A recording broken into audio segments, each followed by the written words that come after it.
Hi guys, it's Gretchen, Pawsom Fun and Frugal. Jumping on here to give you some updates. One, I'm still in a major delay of getting my mobile home sold, my tiny mobile home. We've been trying all sorts of different strategies to get around the problems that I'm having. I've had a lot of help from California Rural Legal Assistance. They really tried to help me. They're saying there's not much more they can do. I have contacted the district attorney, the sheriff, every agency I can think of. Many don't respond. The ones that do, they do look into the problems, and they all come back with, it's a legal civil matter. I need an attorney. I'm trying one more organization that I hope can help me. So now the park owner is stuck on this 2-car parking. I might have mentioned this in the previous video about this. But in case you're not caught up, the first issue was he claimed he had first rights. He did it over the phone to the first dealer that I had lined up to buy the home and put their own unit in and sell that to somebody. Now he's denied on paper that he ever said that over the phone, because there's no documentation of him saying that, other than he said, she said with the dealer that backed out because of that. I got another dealer who was all ready to buy the place, and now there's a rule that says there has to be 2-car parking. I guess I thought that wouldn't apply to the 2 units in the park. The only 2 units in the park that are so small that the parking is supposed to only accommodate 1 car. Something I've been told since 2012 is that I cannot park 2 cars in my carport because it's only big enough for 1 car. But now his rules say that all units must have 2-car parking. And it doesn't say in those rules whether that's new units or older units. So now the question is, has he been denying me a second parking space all these years? And I haven't up until now used their name, but I'm going to now. These park owners, well, they're Viera Enterprises, Inc. They're a big company based out of Santa Clara and Marin County. They own many properties, both apartments and mobile home parks. I'm not sure what else, probably other things. This company tends to, anytime they need work done, they create their own sub-companies. I don't know if that's what they're called, but he creates his own businesses out of all of the professional services that need to be done in this park. So he does his own electrical, his own plumbing, his own maintenance, landscaping. He even comes around every so often, and we think it's because that's when an inspector might show up. He comes around in a street cleaner. Like, just randomly, maybe once a year, he'll come through with a street cleaner to clean a street that he won't repair. We have potholes the size of small ponds. You could put goldfish in there. We have the whole road is falling apart. We have trees uprooting in the road. We have holes in the park along the edges where the ground has fallen in from the storms. He has not repaired them. I have made several reports and complaints to HCD, which I'm sure he's aware of, which I'm wondering if that's part of why he's being so difficult with me. I think he thinks he's retaliating against me for turning him into the Housing and Code Enforcement of the state of California. because I want to live in a park that is safe and pleasant to live in, and he doesn't repair the electrical unless it's an emergency. He doesn't deal with plumbing unless it's an actual emergency. He doesn't do maintenance. Maybe once every 3 months he sends his workers, a couple workers around to cut plants, trim, and take care of the gardening. I'm having a little technical issue at the moment. I'm freezing up and I don't know why. Anyway, I'm on an old computer. So I was waiting for the lag to catch up on my computer.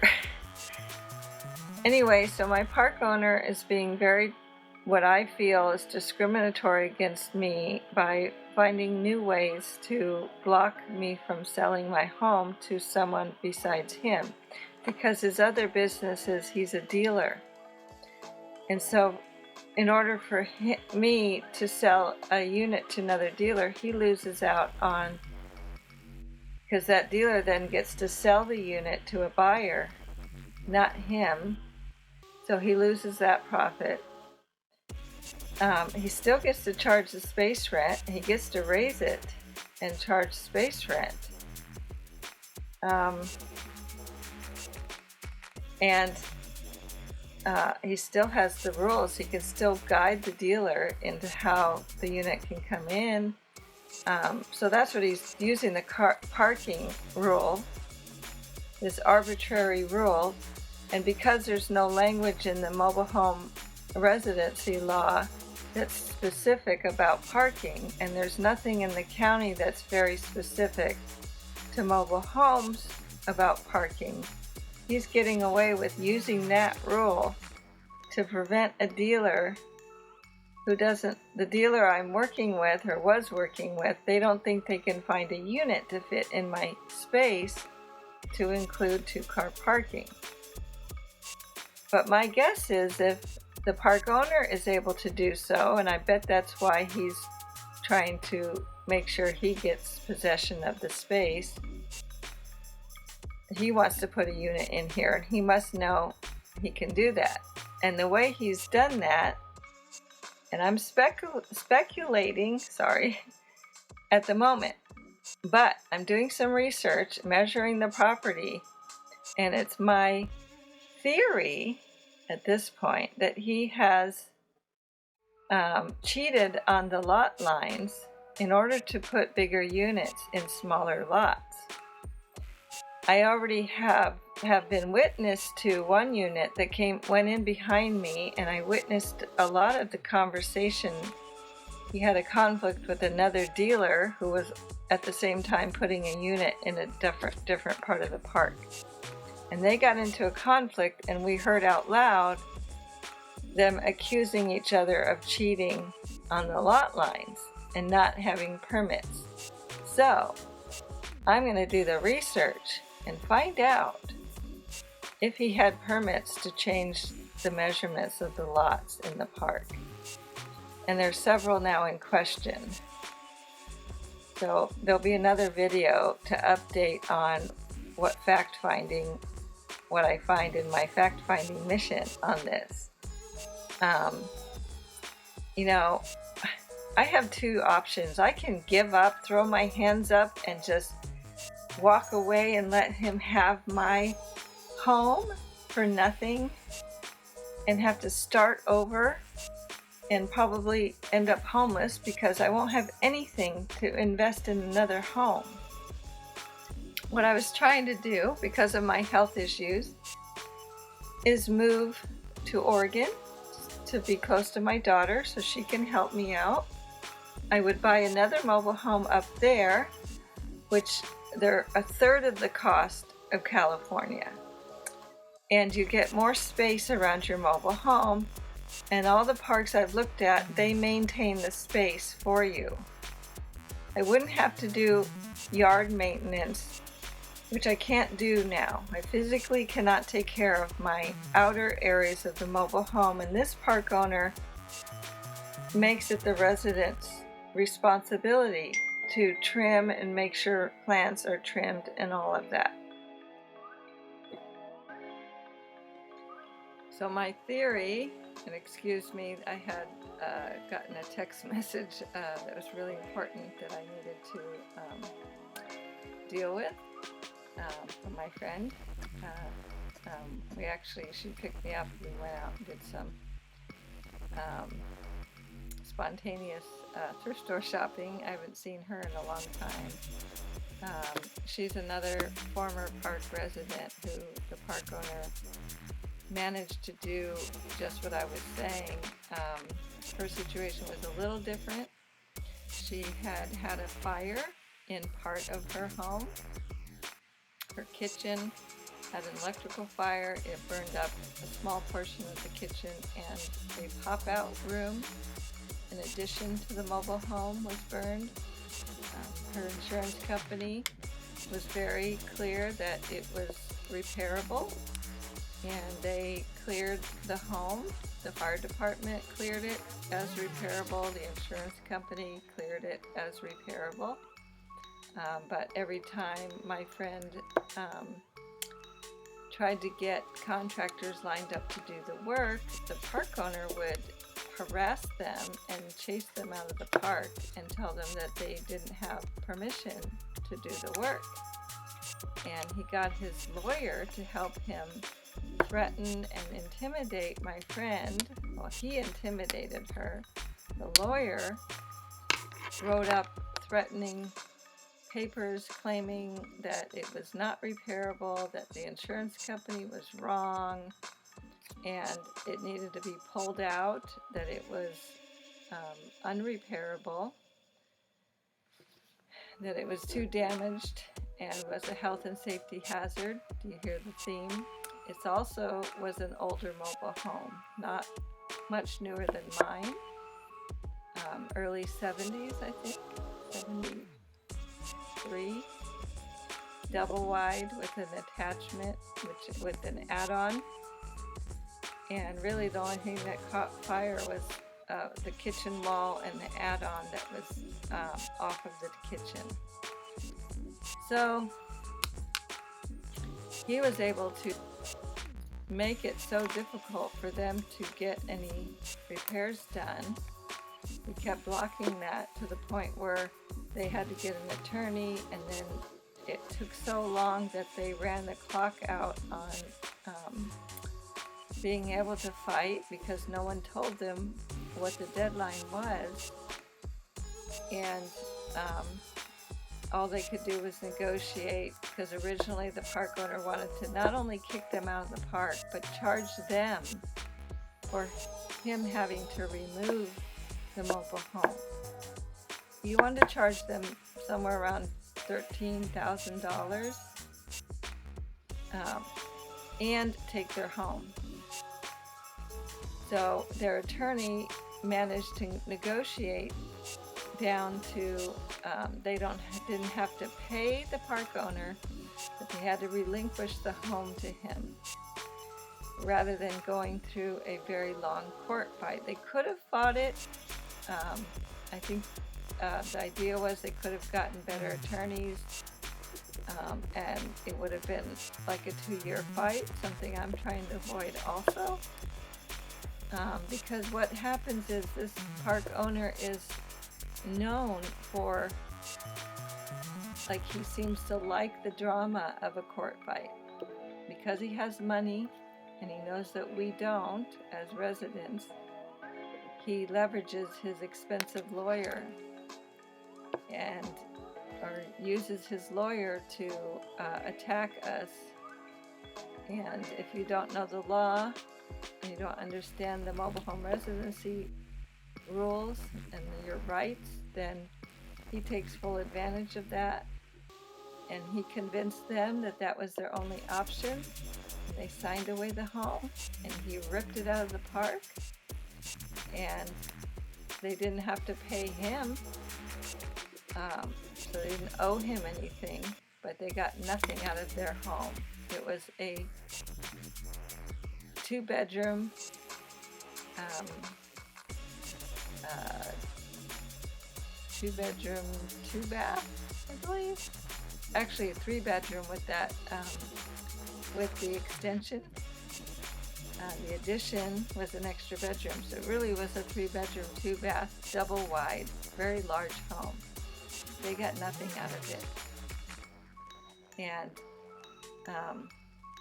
my friend has been harassed and intimidated by the park owner on many occasions, where he would just walk up on her, pull up in his truck, walk up on her and yell at her and threaten her, and then later he would deny those threats. So he's done that to me, more so to her, but yeah, that's what we're dealing with. We have a very mean and nasty park owner, and he will go to great lengths to get his way. So I am putting this out there that if you decide to consider buying a mobile home, get to know your park owner really well before you sign up to buy. Know who you're dealing with. I wish I had known more about this park owner and talked to other residents more before I purchased my home here. He is the worst, known to be the worst property owner in our county. Everyone at the county and everyone I've reached out to, as soon as I say the name, they know who I'm talking about, and they react in a way that you can tell that they know exactly who they're, and some of them actually will say they know who they're dealing with, and that he's not easy to deal with. Banks won't grant loans for the places in these parks. The county, they have a county program that will help switch out your mobile home, but they won't work in his park. You can't get the grants for his park. All the other parks are on the list for the grant to have it replaced, but except for his park. So buyer beware. Beware of what mobile home park you choose to purchase a home in and live in, because you're locked into a situation where you could be facing discrimination and abuse from a park owner. And obviously they get away with it to some extent, because I've been dealing with this for 3 months now and keep running into roadblocks. So help me out by subscribing and maybe watching and liking my videos. I still am way below the subscriber count that I need to have any kind of revenue on here. So this is still just a hobby, and if that's what it ends up being, that's fine, but I could really use some help. So please, if you find it in your heart to be kind and subscribe and watch and like the videos, I would really appreciate it. And feel free to comment,